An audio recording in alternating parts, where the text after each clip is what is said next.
Mavericks Suns Game 7. I mean, could not have been more of a letdown. Don't get me wrong, there was some signs watching the last few games. Anyone who watches this Suns team knows that while they have talent, they're going to go as far as Chris Paul goes. Does he need to be the primary scorer? Absolutely not. Does he need to really lead in any stat category besides assist? Probably not. But if he's not aggressive, if he's not making shots when they're giving them to him, if he's not able to lead with his swagger and attitude, and it wasn't going to work out for him. And that's what we saw tonight.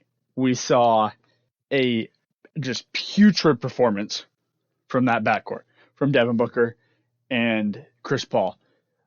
Putrid as in not a single made shot well into the third quarter.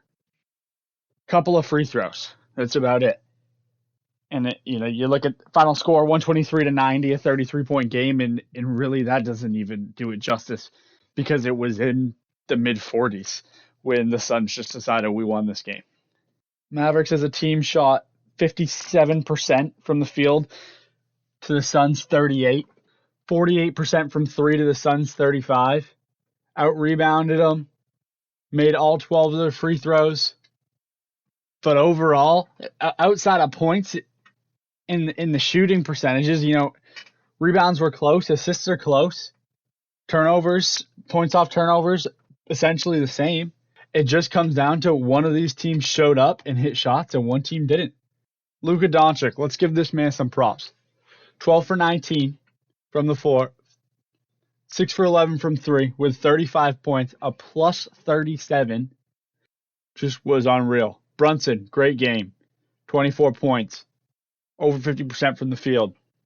Off the bench, Dinwiddie, who it feels like has kind of got hate on for the last couple of years, ever since he had that little run with Brooklyn when Kyrie was hurt, when KD was recovering there in the bubble. And then in Washington, it just seemed like it spoiled, and he kind of almost got a rep of a player who couldn't help you win.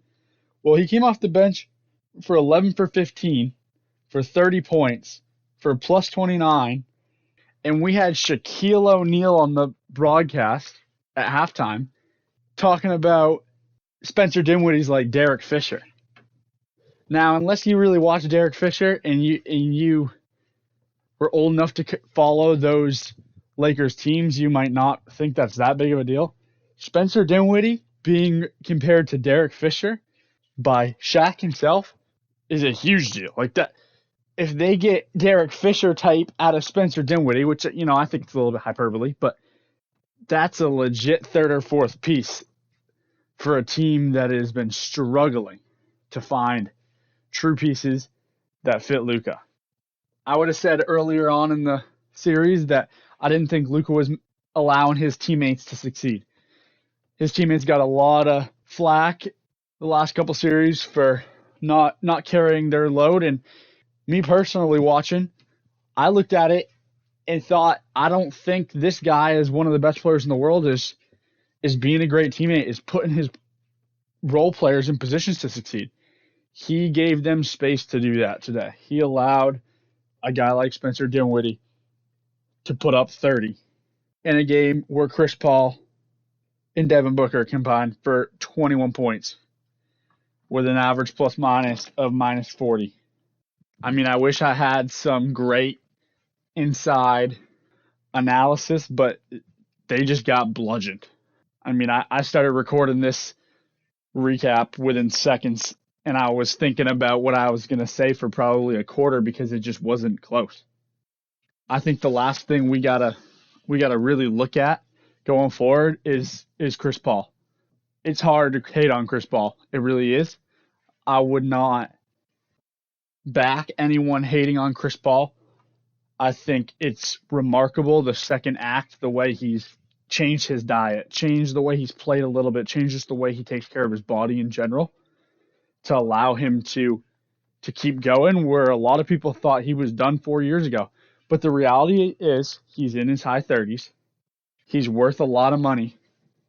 And this is the second year in a row he sputtered out. Don't forget he sputtered out in that NBA Finals. So with all that money left due, is it time to be a little concerned 2 years in?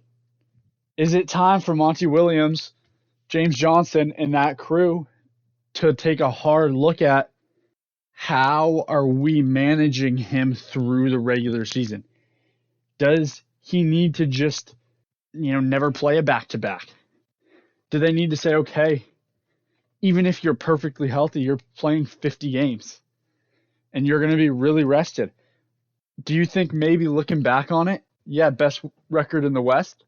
Do you think maybe they would have rather been the 3 or 4 seed and had Chris Paul play minimal games? I mean, hindsight's 2020. It's hard to tell that. It's hard to predict the future. I get it. But with a guy his age, I don't think you're setting him up to succeed by allowing him to play the amount of games he plays and then putting that much on him. The other thing I think we got to take a hard look at for this Suns team as their season ends is, does Devin Booker need to take on more of a playmaking role? Does Chris Paul need to be a 24-minute-a-game guy in the regular season, and you got to ask Devin Booker to do more with the ball? I think Devin Booker's a sensational talent. He's a great tough shot maker. He's obviously getting those ridiculous Kobe comparisons because they train together. He's not Kobe. Nobody's ever confused him as a top 5 or projected to be top 5 player. That's not who he is. But he's a shot maker. And I think he can play make, but he's got to get better at it. He's not Chris, obviously. Nobody is, but he's not main playmaker on the floor material right now. And I think he might need to be that for them to continue with this core going forward. A lot of questions in Phoenix this offseason. It's over for them. They got to look in the mirror. They got some guys that are going to want some money.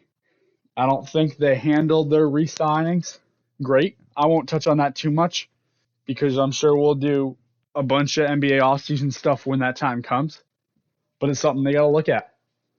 Their owners are notoriously cheap, so we'll see.